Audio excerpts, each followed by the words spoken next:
Hello, welcome back to southern Sweden. It's 2025. This feels kind of like the first actual video of the year. Last week was a kind of wipeout thanks to New Year's Eve. This week so far, it's Friday by the way, this week so far I've been mixing an album for the incredible AS Fanning. I'll put a link to his music down below. We tried to film some stuff for that, but I don't know, it was kind of difficult filming a kind of intense mixing process without accidentally releasing all of his album early. So yeah, we might have to wait a bit longer for that. But today what I'm going to do is two things. I'm going to hang some guitars on the walls, which is not as easy as it sounds because the wall is actually made out of insulation and that means it's soft, so I have to cut through the fabric in my beautiful booth walls, which is scary, but I have a plan and I think it's going to be alright. So that's coming up, and also later in the video I'm going to make the first steps towards restoring this amazing collection of keyboards that I have, which I bought from a friend a few years ago, and they all need a little bit of attention. So yeah, that's coming up as well. Ferdy's been finishing the door seals in the studio, so we've got double layer door seals now, so no drafts, no sound is getting in or out. It's going to be a good day, and the sun is shining as well. What more could you ask for? Okay, please subscribe if you haven't already, and let's see how this goes. Oh yeah, I also forgot, Ferdy today is going to try to put in, he was going to definitely succeed in putting it in, the final piece of the jigsaw for the outside of this place, which is turning this double door into a beautiful window, which is sitting right there. What did you want to ask, Ferdy?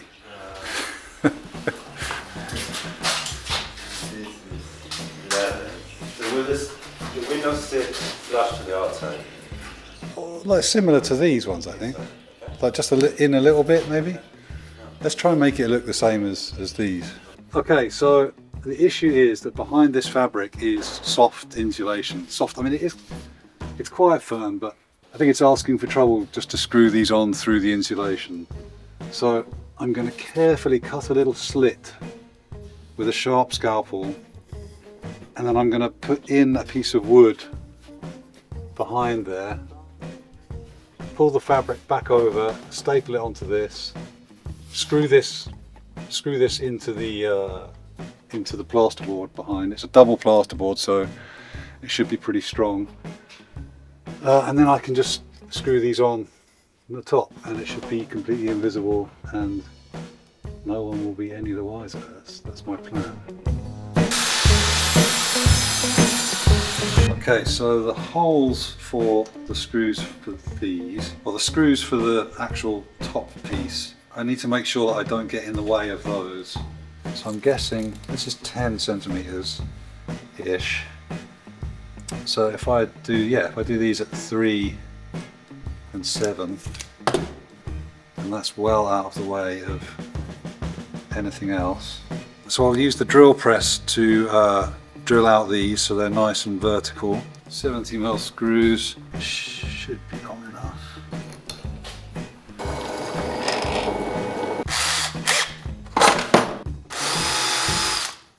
Okay. What do we say? 107. I marked it already. That was the center of the thing. Something like that. So yeah, see if I can get it like not all the way down. So maybe I'll try like a kind of 8 centimeter slit with 5 being in the middle. That should just about work, I think. So if I make 5 the center, and this is a really sharp new scalpel blade, fingers crossed. If I cut an 8 centimeter slot,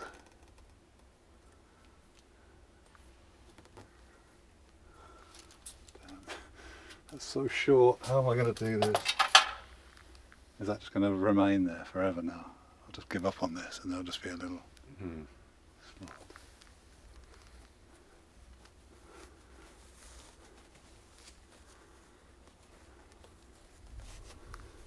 Slow and steady.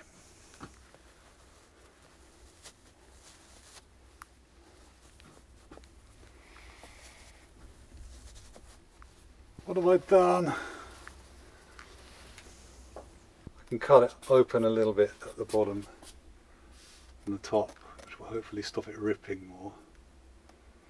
I think I need to take out more insulation because I need to get it sort of all the way in one direction. So if I do that and I'll push it up first.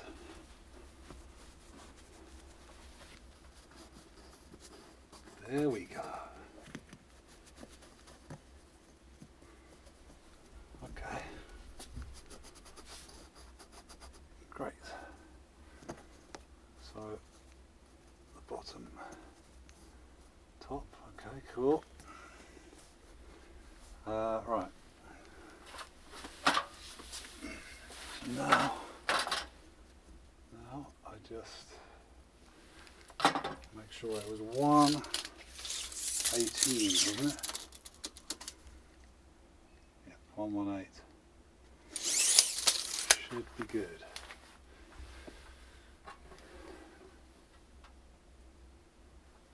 Feels good there. Alright, so now I will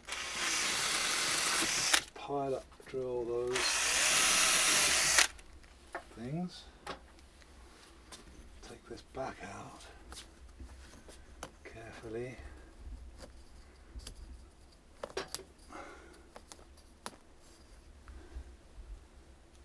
Yay. Take out that last bit of stuff there.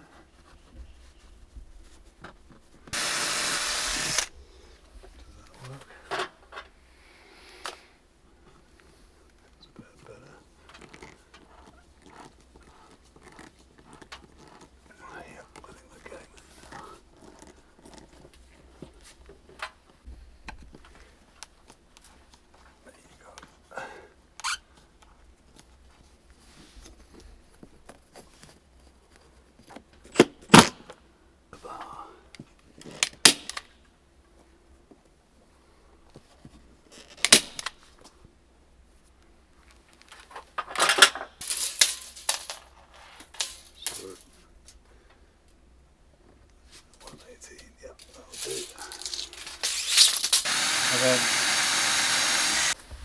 okay, here's a nice little tip. Just before I screw these in, I'm going to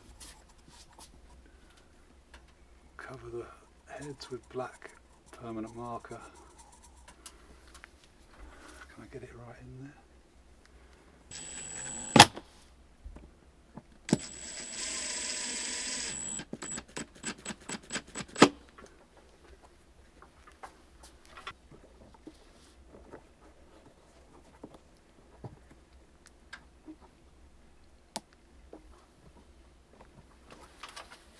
Boom.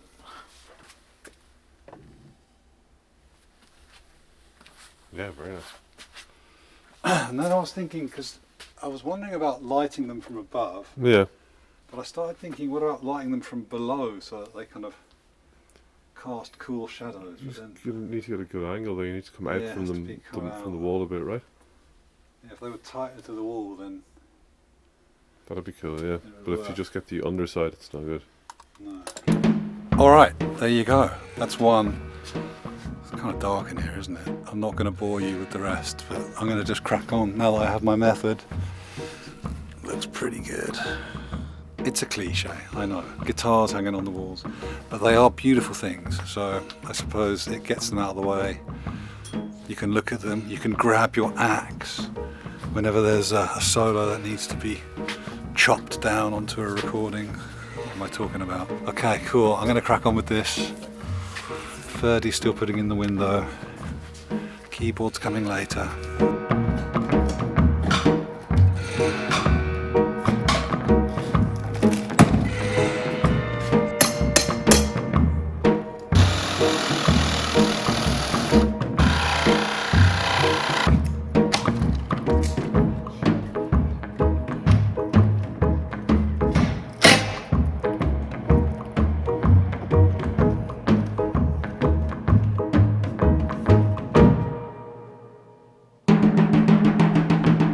Okay,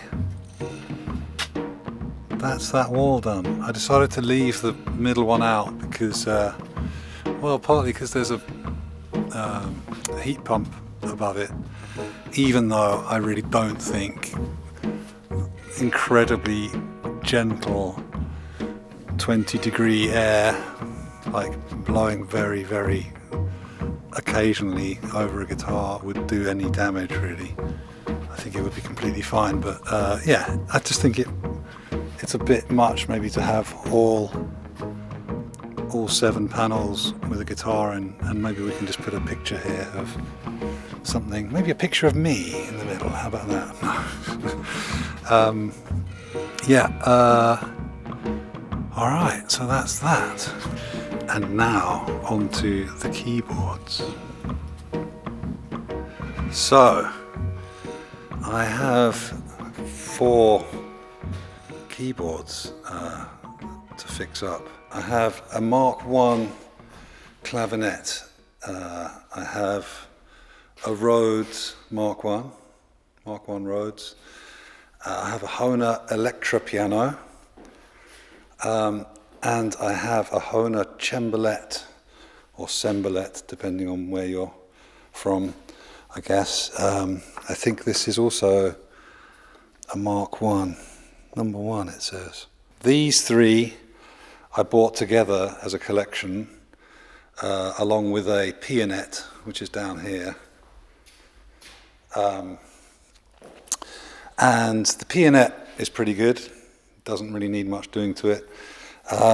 These 3, I spent a few hours with my uncle on Friday going through these, and yes, they all need some work. This one, I'm going to go through them one by one and show you what's up with them and explain what my plans are. And I think some of my plans might be sending out an appeal to the YouTube community to see if anyone has any expertise on this stuff. Okay, so first the clavinet. It actually can run on batteries, which is amazing to me, but kind of makes sense. It's only 6 volts. In here, well, I've actually got it switched on right now, and it does make a sound, but it's extremely out of tune and it's extremely quiet.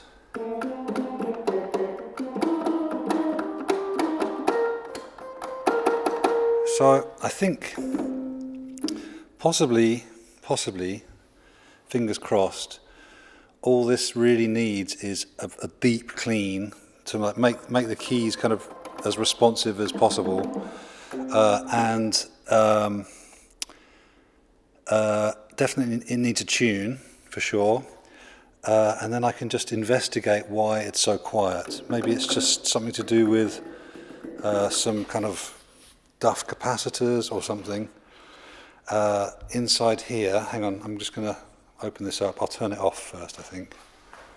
Okay, yeah, so inside here is, well, there's a speaker, which is very cool, and there's just this very simple little circuit.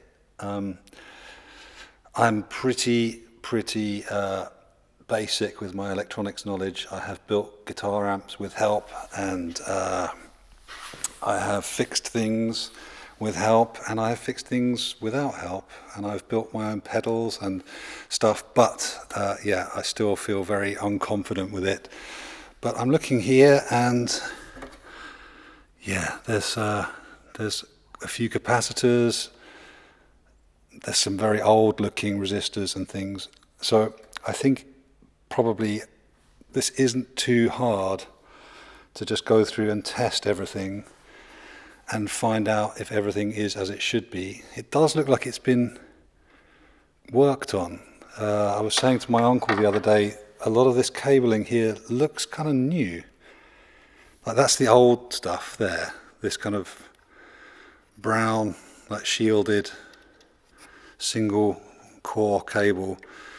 But this stuff somehow maybe not, maybe it's not new, but there's definitely some new resistors here. And even these capacitors, that capacitor looks quite new. Yeah, so I don't know when this was last worked on, but I feel confident that I can get this going. But yeah, if anyone out there has good knowledge of the Hohner Clavinet Mark 1 and feels like possibly having a phone call with me to advise me, that would be amazing. Okay, so that's the clavinet. Next, let's check out the Rhodes. Okay, so this is the Rhodes. I love how yellow the keys are. I don't know if that is just from cigarettes or UV, but they're very beautiful keys. They're wooden. Yeah, it seems really, really like a nice one. I think the main issue with this is that it's very uneven to play, and there's lots of kind of, is that lost motion? What's that called? Which, let me just open it up, hold on. Which is caused by those little pins in there basically being kind of, well, not the pins are fine, but the kind of bushings around, the little felt kind of bushing thing is just kind of worn out and it's just got loose. So it's the same on all the keys. It has this kind of sideways, movement, you see. And actually Marcus, who I bought this from, he has given me the information and the kit, well, like a tool, which apparently is what you use to fix this, and some more felt. So I think probably that's the first thing I would do, is fix this sideways motion on the keys, because it plays very weirdly. It feels like, I don't know, it feels like you're kind of like, it's going to collapse, or you're kind of seasick or something. But it does actually play pretty good, apart from that. I'm going to just put the camera down.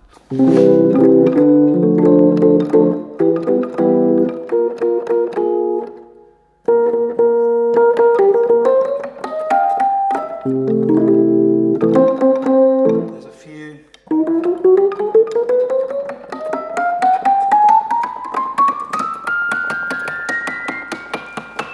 Yeah, I think all the keys work. I think it's this sideways thing which really makes it feel like off, and it makes it very rattly, very noisy. But yeah,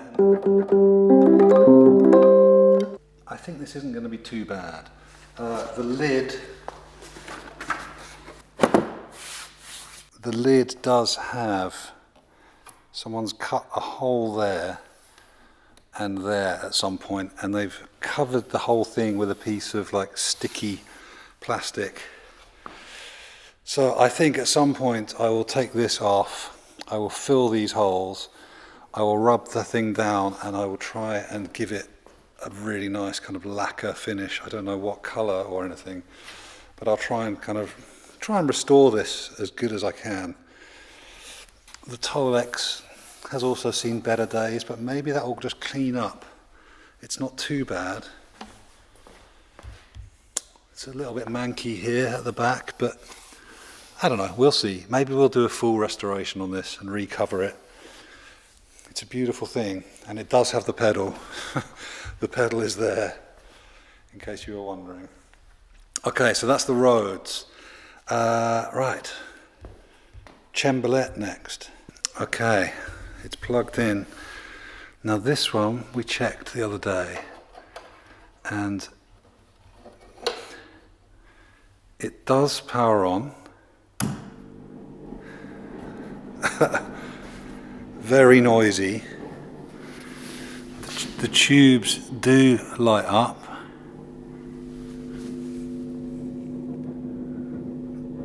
There is life in the tubes. So, where did we get to with this? Let me just grab a screwdriver. Okay, so as far as I can work out, I mean, it's very simple. This whole thing is like a giant pickup. When you press a key,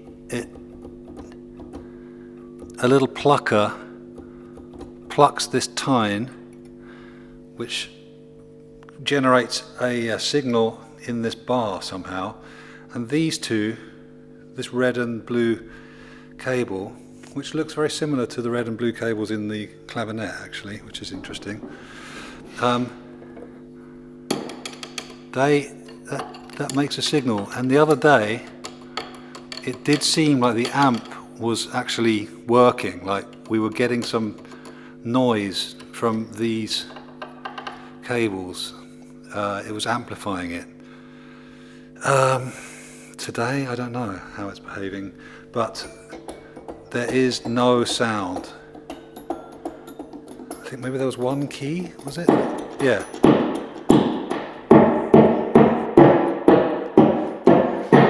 That sounds like, this one key sounds like it's trying to do something. Oh! Shit, okay, that is literally the first time I've heard anything that sounds like how it should do.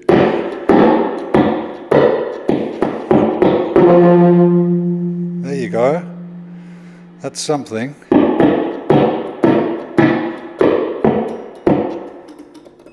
But that's the only one. Wow, sounds amazing. I mean, it sounds terrible, but I can hear how it will sound. So none of the others do anything. Could that just be that it's really dirty? It does look like it's kind of been, lost at sea at some point. But yeah, I think the first thing I would do with this would be to basically take this to bits, clean it up. You can see there's a lot of oxidization on here, lots of salt, all this white stuff. So I think that's definitely not going to be helping. Yeah, so I think that's the first thing I would do is, nice, is clean it up. But yeah, this is a really cool thing. I really love it. So yeah, okay, that's the cembalette. Last but not least is the electric piano, which I'm told was one of John Paul Jones's favourite Led Zeppelin electric pianos to use on those records. Okay, well this one actually does work. It's just a bit out of tune, and some of the keys are, some of the keys don't work really. They used to. This did kind of work in Berlin, but we've kind of lost something at some point. It's a great sounding thing.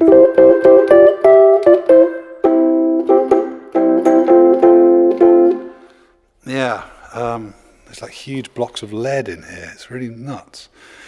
Yeah, it has a really good low end.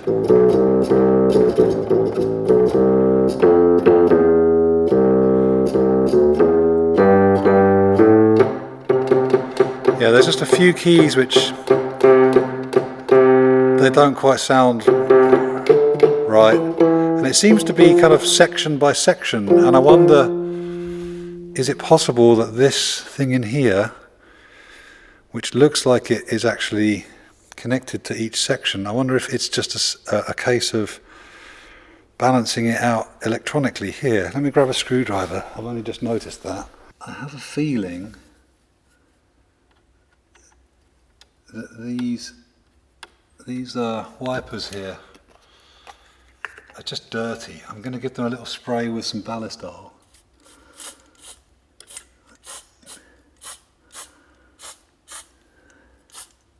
Because I think this is like individual volume trimmers for each section. Oh shit, that one actually just broke. I think these need replacing. What's that? Ah, that's part of, yeah, okay.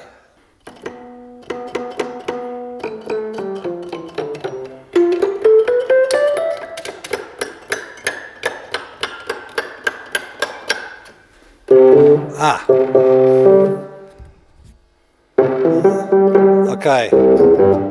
Now it's deafeningly loud. Incredibly loud. But this section here is still not happening.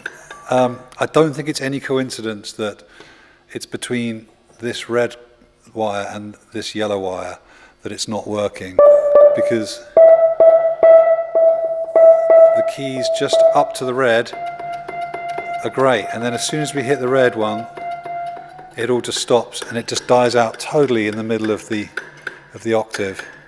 And then as soon as we get to the next section, the yellow wire, it's back, yeah, kind of. I think that's working up there. It's just this little bit here. So maybe it is just something in the back here. Maybe it's something. Yeah, I'll do some tests. Okay, so maybe this isn't too difficult. All right, we will fix this. We will fix this. So I think this is just going to be, a bit of a side project. Evenings and occasional weekend bits when I'm not making videos. I will deal with this stuff. Looking forward to bringing these things back to life. If anyone out there knows about this stuff and is up for having a call with me or something, just to give me some advice, that would be totally incredible. Yeah, because like I said, I'm not bad at this kind of thing, but yeah, I'm still learning. So yeah, any help would be very much appreciated. As you may have noticed in the background on this video, the studio is really starting to fill up with boxes and amps and instruments and bits and pieces from the last place that we had all this stuff. So yeah, I do have a lot to do. I have a lot of things to service and clean. Some of these things I haven't used for 2 or 3 years really. Yeah, so this is the kind of ongoing world of a recording studio which has old stuff in it, old junk, that some of which is made like 60 odd years ago, 70 years ago. But yeah, I do think it's worth restoring these things and bringing them back to life. I know that virtual instruments like modelled Fender Rhodes and like whatever, especially clavinet, these kind of things, you can get really great sounding virtual instruments now. But I never get the same feeling as a performer performing on a virtual instrument. It just, I don't know. I don't think it's ever gonna match it really. There's something about feeling just the weight of the keys and knowing that you have a direct connection to the physical process which is making this sound. You can't beat it really. So I'm going to bring these back to life, make them sing like they were brand new, and yeah, that's going to be the project. Come and give me a hand if you want to. All right, so next week I'm going to build this thing here. I have some nice ideas for it. I think it's going to be like a kind of gothic looking thing with some green glass in it, green perspex. I have it here. I have a big sheet of green perspex under there, which is going to form the windows of this thing, and it's going to have lights in it, and it's just going to be this kind of moody looking thing in the corner. Yeah, so that's next week. Thank you very much for watching all the way to the end. Please subscribe if you haven't already. Join our channel membership if you're feeling that way inclined. And otherwise, I will see you next week. Lots of love, look after each other, and goodbye.